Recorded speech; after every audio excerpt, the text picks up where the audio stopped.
Assalamualaikum warahmatullahi wabarakatuh. Alhamdulillahirabbil alamin wa bihi nasta'inu ala umuri dunya waddin. Wassalatu wassalamu ala asrofil anbiya'i wal mursalin wa ala alihi wa ashabihi wa man tabi'ahum bi ihsanin illa yaumiddin. Amma ba'd. Baik hadirin, ikhwan, akhwat yang dirahmati oleh Allah Subhanahu wa taala. Pada kesempatan ini kita akan melanjutkan bahasan yang tertunda kemarin.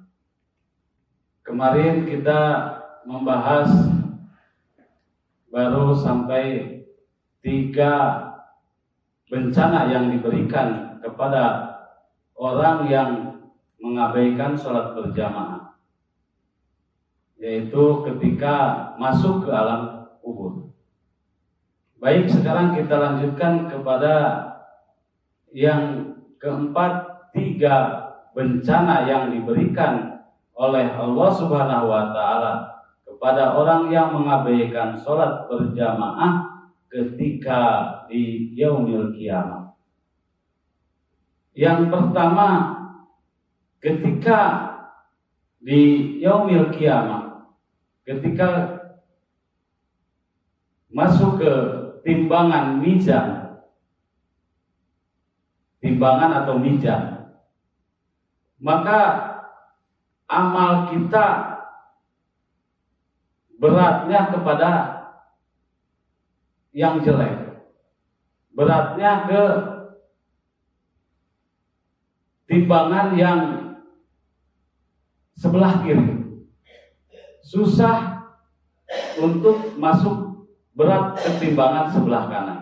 Yang artinya kalau berat timbangan ke sebelah kiri, itu tandanya kita itu celaka di yaumil kiamat.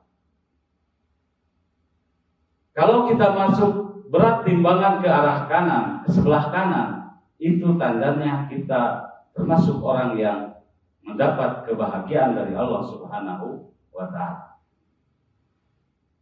Untuk itu, bagi orang yang mengabaikan sholat berjamaah, maka ketika di mizan, timbangan amal kita beratnya ke sebelah kiri. Dan yang kedua, bencana yang diberikan kepada orang yang mengabaikan sholat berjamaah, maka Allah benci kepada orang yang mengabaikan sholat berjamaah ketika di yaumil kiamat.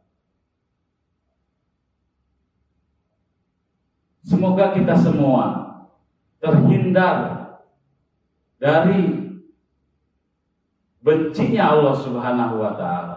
Na'udzubillah, summa na'udzubillah. Dan yang selanjutnya, yang ketiga, bencana yang diberikan kepada orang yang mengabaikan sholat berjamaah di yaumil kiamah, maka kita akan dilempar ke dalam api neraka. Yang mana menurut keterangan, api neraka itu panasnya luar biasa. Kalau seandainya kaki kita kena ke api neraka, sehingga bisa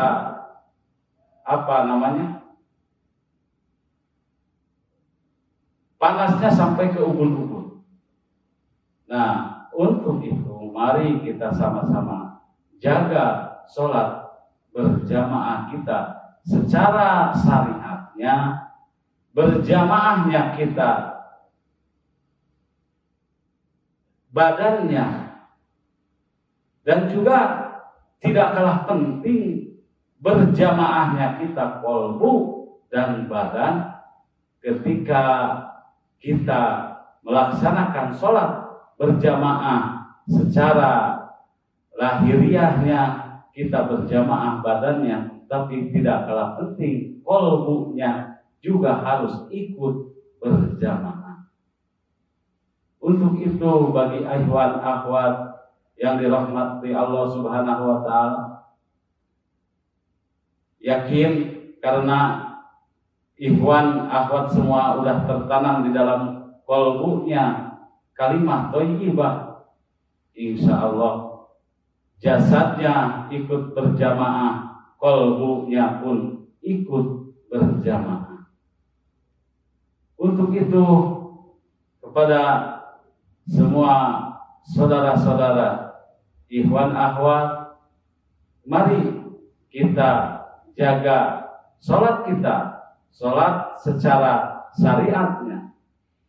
Di dalam sholat itu kita melaksanakan syarat dan rukunnya sesuai dengan ilmu fikih.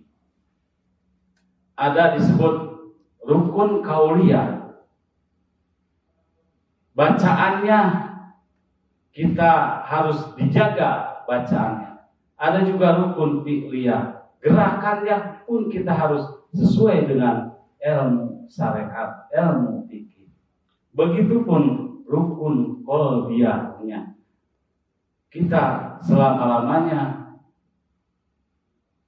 terus mengingat kepada Allah Subhanahu wa taala ketika kita sholat secara berjamaah lahiriahnya dan juga batiniahnya, kita selalu ingat kepada Allah Subhanahu wa taala.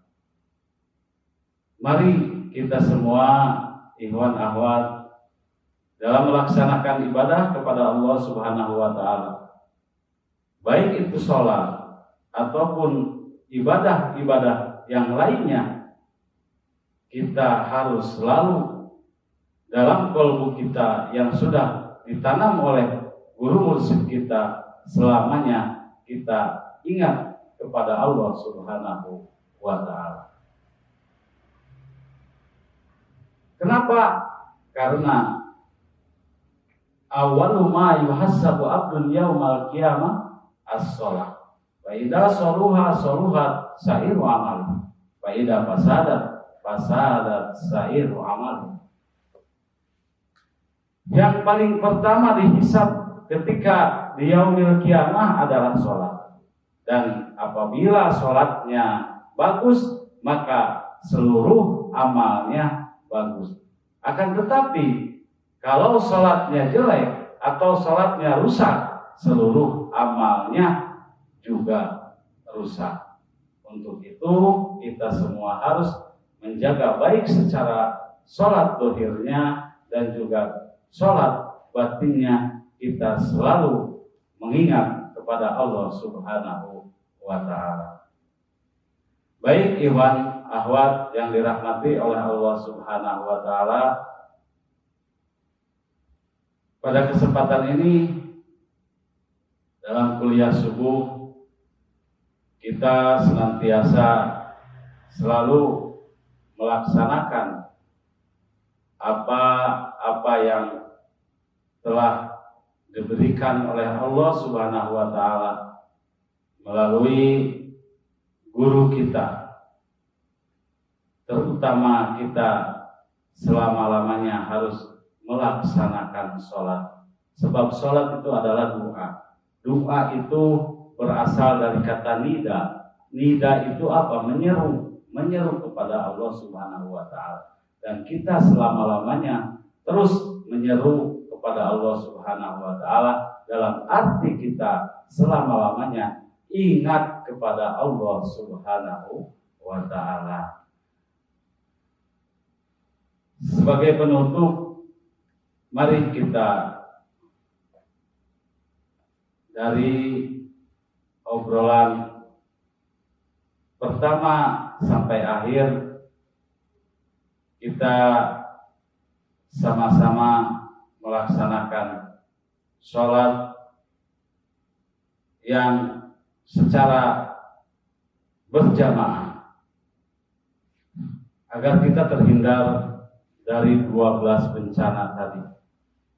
3 diberikan ketika di dunia, 3 diberikan ketika menghadapi sakaratul maut, 3 diberikan ketika masuk alam kubur, dan 3 diberikan ketika kita di yaumil qiyamah.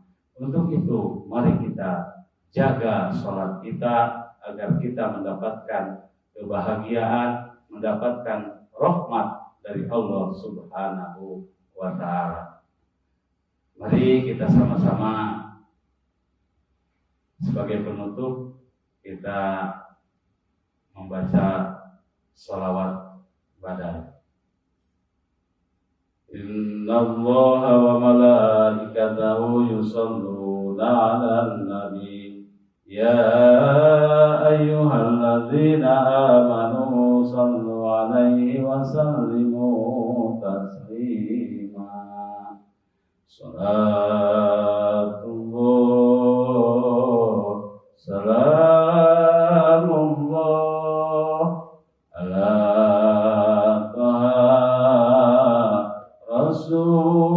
Rasulillah. Salatullah salamullah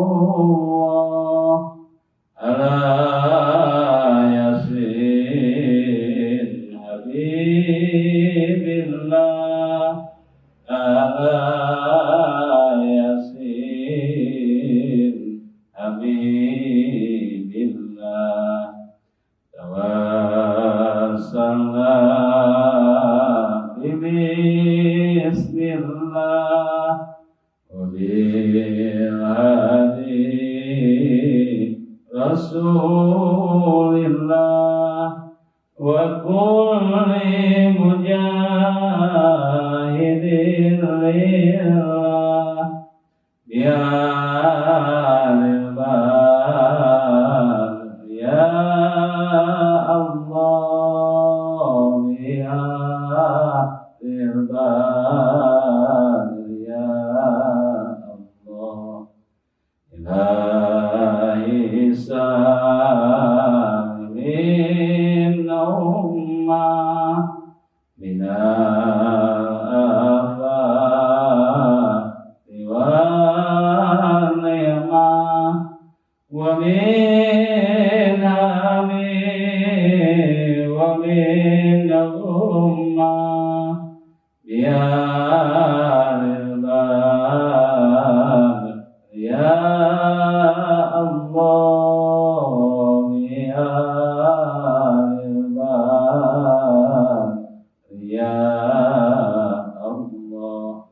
Allahumma sholli wa sallim wa barik alaihi. Demikianlah yang bisa kami sampaikan. Mohon maaf kalau ada kekurangannya, kesalahannya. Yakin dari diri pribadi benarnya itu adalah keterangan-keterangan dari Allah Subhanahu wa Ta'ala. Semoga Allah Subhanahu wa Ta'ala mengampuni segala kesalahan dan segala kealpaan. Subhanakallah wa bihamdika asyhadu an la ilaha illa anta astaghfiruka wa atubu ilaik. Allahumma afiq ila aqwamit thariq. Wassalamualaikum warahmatullahi wabarakatuh.